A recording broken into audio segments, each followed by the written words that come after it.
স্থানীয় সরকার নির্বাচনে জামাত ইসলামের জন্য অশনি সংকেত। আপনারা জানেন যে অক্টোবর থেকে স্থানীয় সরকার নির্বাচন শুরু হবে, এটা সরকারের নানান উইং থেকে স্পষ্ট করা হয়েছে। কিন্তু আমি আশঙ্কা দেখছি, আপনারা লিখে রাখেন, বিশেষ করে জামাত শিবির ভাইরা, আপনারা একটু নড়ে চড়ে বসুন। আপনাদের জন্য একটা জরুরি সতর্কবার্তা। জামাতকে পরাজিত করতে সব আয়োজন অলরেডি সম্পন্ন হয়েছে। এজন্য স্থানীয় সরকার নির্বাচনে জামাত ভালো করতে পারবে না। জনগণ ভোট দিবে কিন্তু জিততে দিবে না, টাকিয়ে টুকিয়ে কেটে কুটে নিয়ে যাবে। হয়তোবা জামাত সেন্ট্রালি দর কষাকষি করে যদি কয়েক জায়গায় সুষ্ঠু নির্বাচনের ব্যবস্থা করতে পারে, আমি ধারণা করছি যে 2টা সিটি কর্পোরেশন নির্বাচনে জামাত হয়তোবা আলাপ আলোচনা করে যেভাবে হোক নিয়ে নেবে, সুষ্ঠু নির্বাচন আদায় করে নেবে এবং তারা জিতবে। এমনি এমনি জিতিয়ে দিবে জামাতকে, এটা বিএনপি সরকার করবে না। এটা বিরোধী দলকে কোনোদিন এমনি এমনি জিতিয়ে দেয় না। এটা সরকারি দলের 2 গ্রুপের মধ্যে হতে পারে যে ঠিক আছে এই গ্রুপকে আমি জিতিয়ে দিলাম, কিন্তু জামাতের ক্ষেত্রে যেটা হতে পারে, জাস্ট জামাতকে সুষ্ঠু নির্বাচনে একটা সুযোগ দেবে যে সুষ্ঠু নির্বাচনে জিতলে তোমরা জিতো, আমরা ঠেকাবো না, এর চাইতে বেশি কিছু না। কিন্তু ওভারঅল দেশব্যাপী জামাতের হাজার হাজার নেতাকর্মী উপজেলা নির্বাচন হয় কিনা সেটাই সন্দেহ। পৌরসভা নির্বাচন হবে, সিটি কর্পোরেশন হবে, সেখানে সিটি কর্পোরেশন কাউন্সিলর থাকবে। ইউনিয়ন পরিষদের নির্বাচনে জামাতের আগ্রহ সবচেয়ে বেশি এবং ভালো প্রস্তুতি আছে, কিন্তু আপনাদেরকে জিততে দিবে না। হ্যাঁ, কিছু কিছু জায়গায় তো জিততে পারবেন, যত চেষ্টা করেও কিছু কিছু জায়গায় বিএনপি চাইলেও পারবে না, আওয়ামী লীগই পারেনি।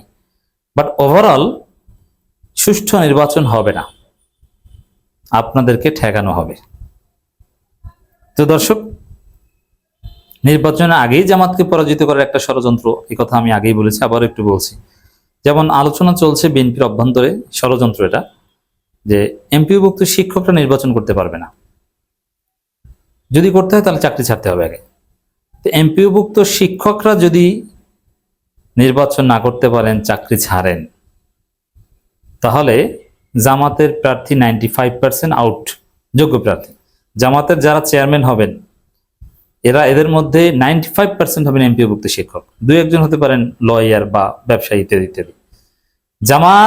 জামাতের নেতৃত্ব, জামাতের অ্যাপারেটাস বেসিক্যালি এমপিওভুক্ত শিক্ষক ডিপেন্ডেন্ট। তারা নির্বাচন করতে পারবে না, এই আলোচনায় শিক্ষামন্ত্রী নিজে প্রকাশ্যে বলেছেন। এটা জামাতকে নির্বাচন আগেই পরাজিত করার একটা কৌশল।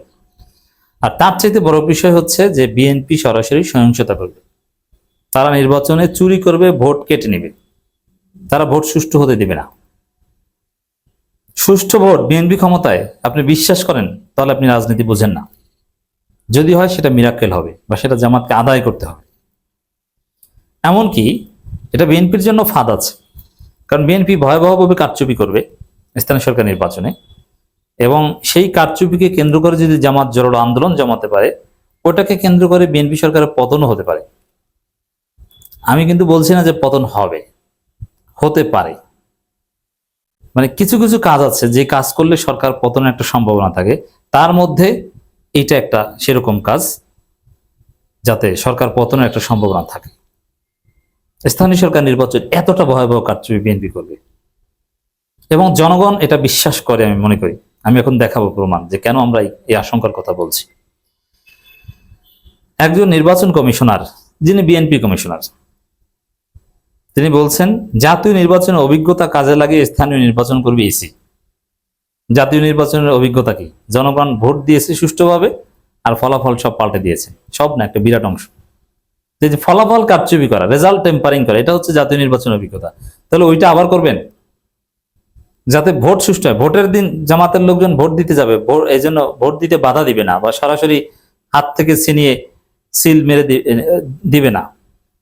ভোট যার মতো সে দিয়ে বাড়ি আসবে, তারপরে সন্ধ্যার সময় রেজাল্টটা পাল্টে দিবে। এটা করতে চান? হ্যাঁ, এটাই করতে চাই। এরকমই হওয়ার সম্ভাবনা।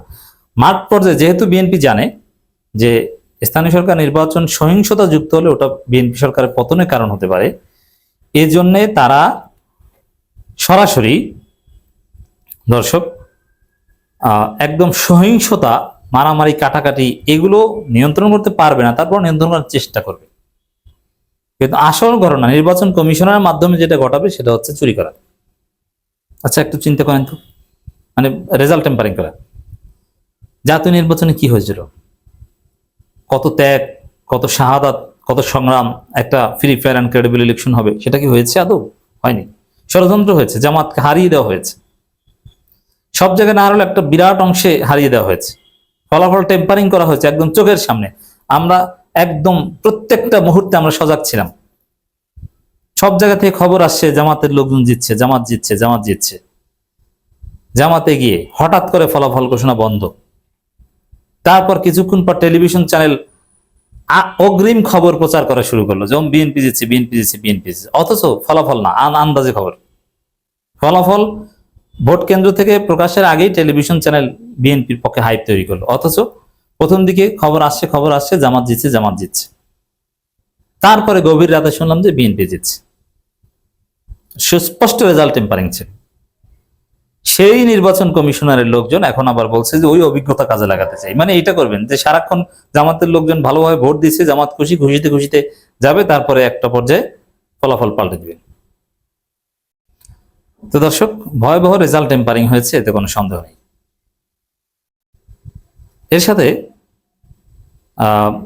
সেই অভিজ্ঞতা কাজে লাগানোর কথা বলছে। এখন এই নির্বাচন কমিশন, ওই নির্বাচন কমিশন একই কথা।